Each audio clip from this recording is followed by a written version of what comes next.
Alors bonjour, dans cette vidéo, je vais vous expliquer comment on peut représenter avec le modèle de Thomson dit un peu amélioré, soit un cation, soit un anion. Donc, dans ma question, j'ai un cation 2+, qui a 10 électrons. Alors, ce que je vais faire, c'est que je vais d'abord représenter mon nombre d'électrons.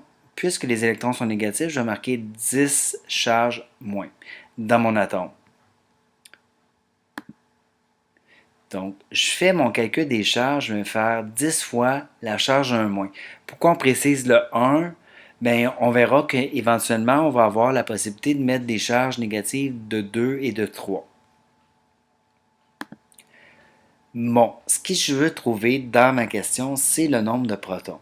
Parce que ça va me permettre de trouver de quel atome il s'agit. Donc, j'ai 10 électrons. Combien de protons j'ai besoin pour arriver à une charge résiduelle de 2+. Si je suis 2+, ça veut dire que j'ai des plus en surplus et j'en ai 2 en surplus. Donc, mon nombre de protons doit être supérieur par rapport au nombre d'électrons de 2. J'ai donc 12 protons. Si j'ai 12 protons puis 10 électrons, il me reste un surplus de 2 charges positives. Si je veux identifier cet élément-là, dans le tableau périodique, je vais aller chercher l'élément qui a 12 protons parce qu'un élément est toujours défini par son nombre de protons. Donc, j'ai 12 protons, ça va être le magnésium. Alors, ce qu'on pourrait dire, c'est que j'ai représenté le cation Mg2+. Voyons voir avec un anion.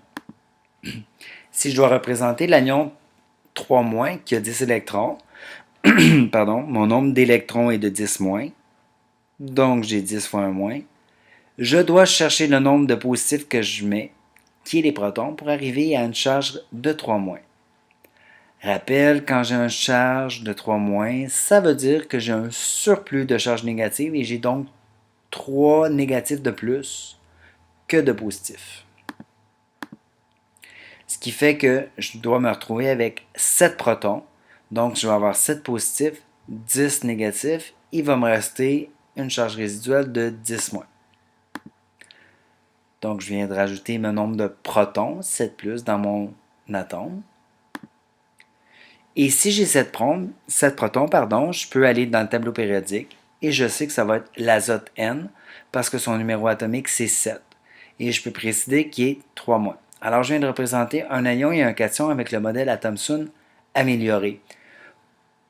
Donc, je vais juste préciser pourquoi on est amélioré. On est amélioré parce que généralement, le nombre de charges positives n'est pas précisé en Thomson. Généralement, en Thomson, on va faire une grosse boule d'électricité positive avec des électrons dedans. Donc là, on l'améliore. C'est comme si on mettait déjà des protons dans ce modèle-là. Alors que normalement, les protons, ils vont arriver avec le modèle de Rutherford. Voilà.